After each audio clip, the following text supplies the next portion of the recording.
Hello नमस्कार दोस्तों, win BPSC पे मैं शशांक स्वागत करता हूं। दोस्तों, एग्ज़ाम बीपीएससी 78 का प्रीलिम्स होने वाला है और इसमें करंट अफेयर्स से लगभग 30 प्रश्न पूछे जाते हैं। 30 प्रश्नों में आप मैक्सिमम स्कोर करने की कोशिश करें। इसके लिए आप करंट अफेयर्स के सारे सेक्शंस को पढ़िए। कहीं भी डाउट हो रहा है वहाँ पे आप ट्रिक का यूज करके उसको दिमाग में रखिए। एटलीस्ट ऑप्शन मिले तो आप उसको एलिमिनेशन प्रोसेस से भी सॉल्व कर पाए। तो चलिए उसी को देखते हुए आज हम लोग नोबेल प्राइज़, ये जो नोबेल प्राइज़ दिया गया था पिछले मंथ में, इसको हम लोग देखेंगे ही नहीं, इसको हम लोग याद करने का भी प्रयास करेंगे। तो चलिए स्टार्ट करते हैं। आज का वीडियो हमारा नोबेल प्राइज़ 2024 पे रहेगा। वीडियो नोबेल प्राइज़ 2024 पे स्टार्ट करने से पहले नोबेल प्राइज़ के बारे में बेसिक इन्फॉर्मेशन देख लेते हैं। ये भी स्टैटिक जीके का ही पार्ट है। तो चलिए देखते हैं। सबसे पहले तो आता है नोबेल प्राइज़ किन के नाम पे दिया जाता है। तो ये अल्फ्रेड नोबेल के सम्मान में दिया जाता है, जिनका जन्म 1833 में और मृत्यु 1896 में हुई थी। यह एक आविष्कारक, वैज्ञानिक, उद्यमी और व्यवसायी के रूप में जाने जाते हैं। विशेषकर आविष्कारक के रूप में इन्हें ज़्यादा जाना जाता है। डायनामाइट का आविष्कार इन्होंने किया था, जिसके कारण से पूरी दुनिया में पहले तो डायनामाइट का उपयोग जो वो आविष्कार किए थे, वो जैसे होता है कि पहाड़ को तोड़ने या फिर जैसे बिल्डिंग को गिराने, इसके लिए सोचे थे। लेकिन इसका उपयोग जब मानव के अगेंस्ट में होने लगा तो फिर उन्होंने अपने जो भी है संपत्ति अर्जित किए थे, पैसा कमाए थे, उसको अंतिम वसीयत 1895 में दिए थे। और उसी से उनका जो पैसा था, लास्ट विल से जो पैसा था, उसे नोबेल प्राइज़ देने की शुरुआत होती है। कब शुरुआत होती है? तो 1901 से नोबेल पुरस्कार देने की शुरुआत होती है, जो कि मानव हित में किए गए कार्यों के लिए दिया जाता है। प्रारंभ में बात करें तो फिजिक्स में दिया जाता था, केमिस्ट्री में, फिजियोलॉजी जिसे मेडिसिन भी कहा जाता है, लिटरेचर में दिया जाता था और पीस के लिए दिया जाता था। तो प्रारंभ में टोटल 1, 2, 3, 4 और 5 फील्ड में दिया जाता था। 1968 में स्वीडन का सेंट्रल बैंक ने अर्थव्यवस्था विज्ञान में स्वेरिजेस रिक्सबैंक पुरस्कार की शुरुआत की।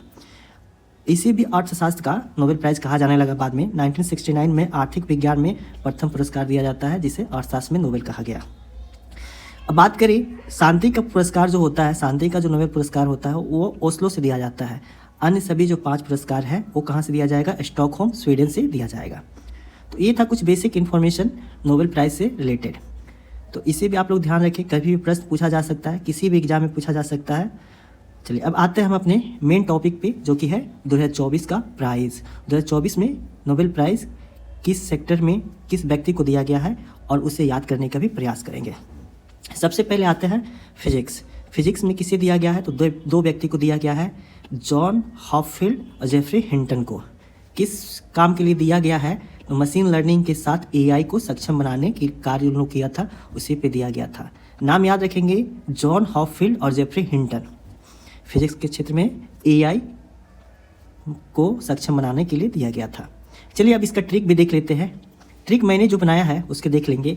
जैसे फिजिक्स है तो फिजिक्स में हम लोग व्यक्ति के नाम ध्यान रखेंगे।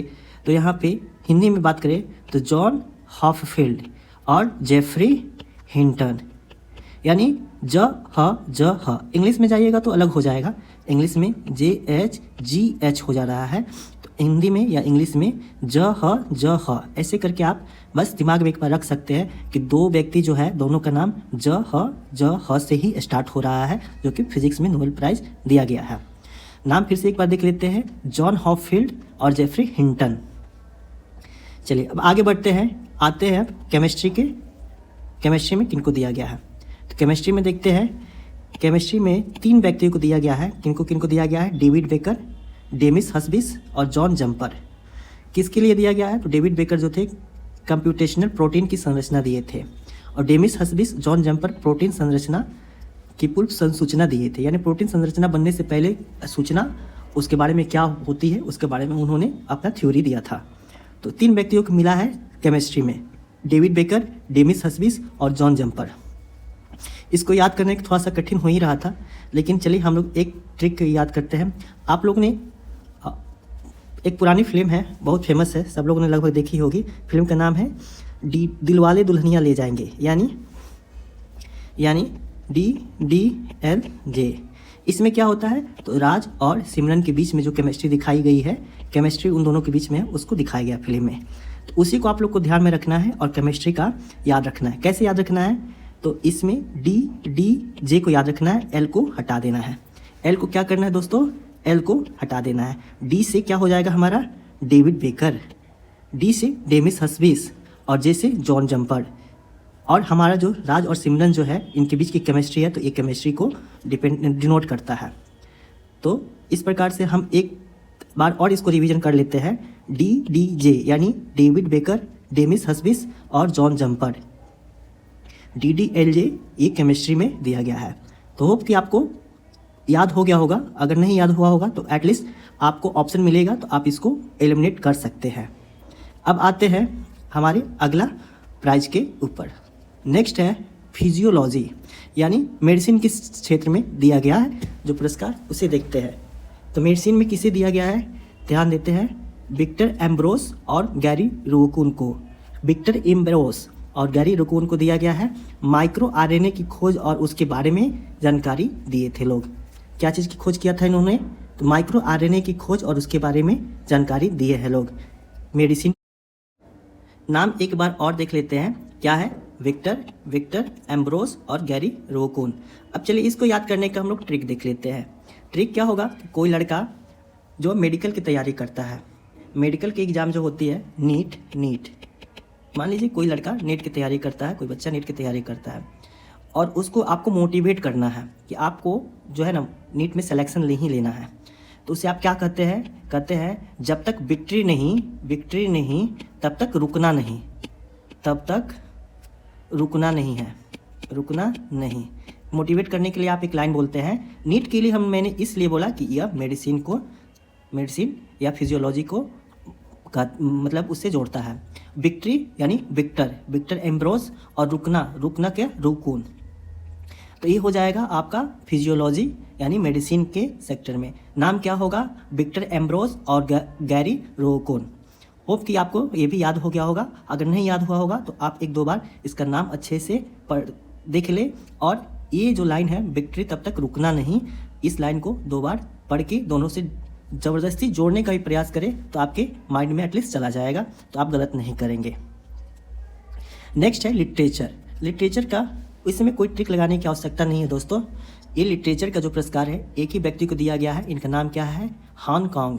ये हांगकांग जैसे कि चाइना के एक शहर है हांगकांग, उससे मिलता जुलता नाम है, तो हांगकांग है इनका नाम। और किस काम के लिए दिया गया है, तो गहन काव्यात्मक गद्य के लिए जो ऐतिहासिक आघातों का अभिव्यक्त करता है और मानव जीवन की नाजुकता उजागर करता है।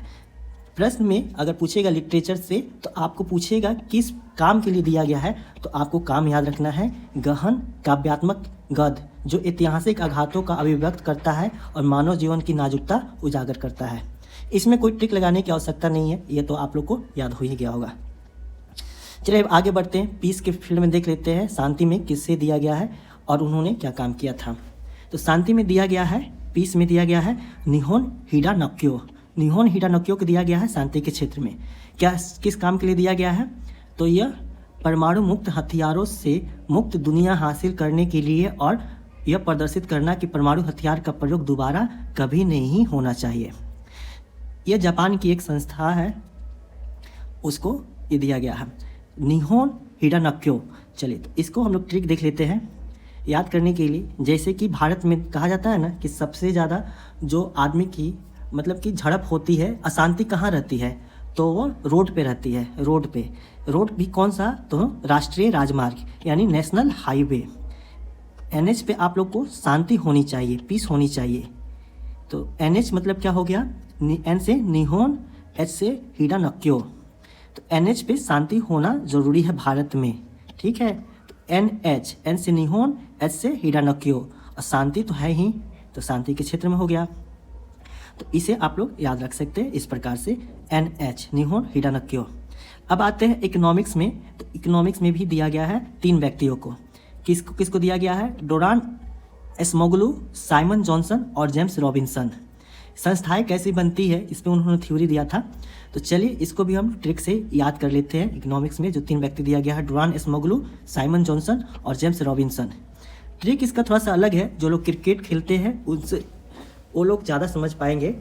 जैसे कि क्रिकेट में होता है कि एक जॉनसन नाम का प्लेयर है, आप लोग को पता ही होगा, जॉनसन ऑस्ट्रेलिया का प्लेयर था और रॉबिन्सन ये इंग्लैंड का एक प्लेयर है। तो ऑस्ट्रेलिया का प्लेयर और इंग्लैंड का प्लेयर है जॉनसन और रॉबिन्सन। ये लोग बैटिंग कर रहा है। बैटिंग करने के बाद से जॉनसन जो है बॉल को मारता है बैट से और रन दौड़ता है। तो पीछे से जो भी रहता है वो चिल्लाता है कि 2 रन दौड़ना है, 2 रन दौड़ना है, 2 रन दौड़ना है। तो यहाँ से क्या हो जा रहा है कि जॉनसन और रॉबिन्सन तो बैटिंग कर रहा है और कितना रन दौड़ना है, 2 रन दौड़ना है, यानी 2 रन। तो 2 रन एस्मोगलू और जॉनसन रॉबिन्सन। तो इस प्रकार से इसे समझ सकते हैं। एटलीस्ट इकोनॉमिक्स में ये करना है और इकोनॉमिक्स से भी जोड़ सकते हैं कि जॉनसन और रॉबिन्सन जो है उन लोग की आर्थिक स्थिति ठीक नहीं थी, तो वो लोग IPL खेलने आते हैं पैसा कमाने के लिए, इकोनॉमिक स्थिति अपना ठीक करने के लिए।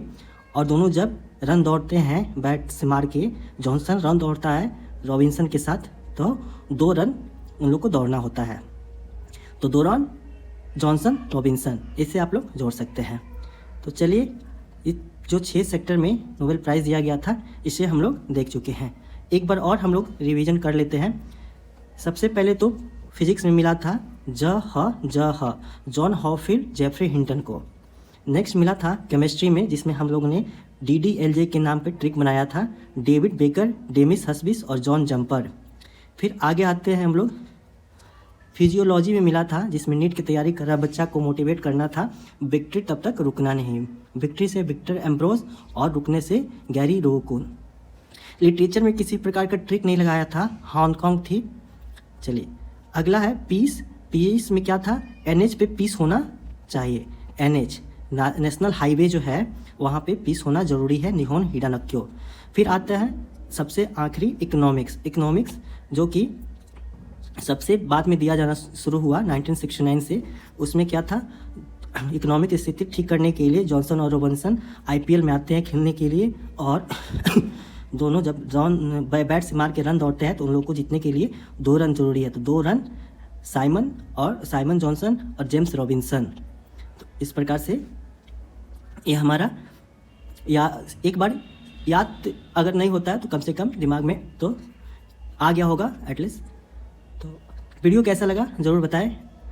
एक अलग टाइप का मैंने प्रयास किया है याद करने के लिए। मुझे खुद ही नहीं याद हो पा रहा था, तो मैंने अलग प्रकार से इसको याद करने का प्रयास किया है। कमेंट करके ज़रूर बताएं। चलिए मिलते हैं अगले वीडियो में।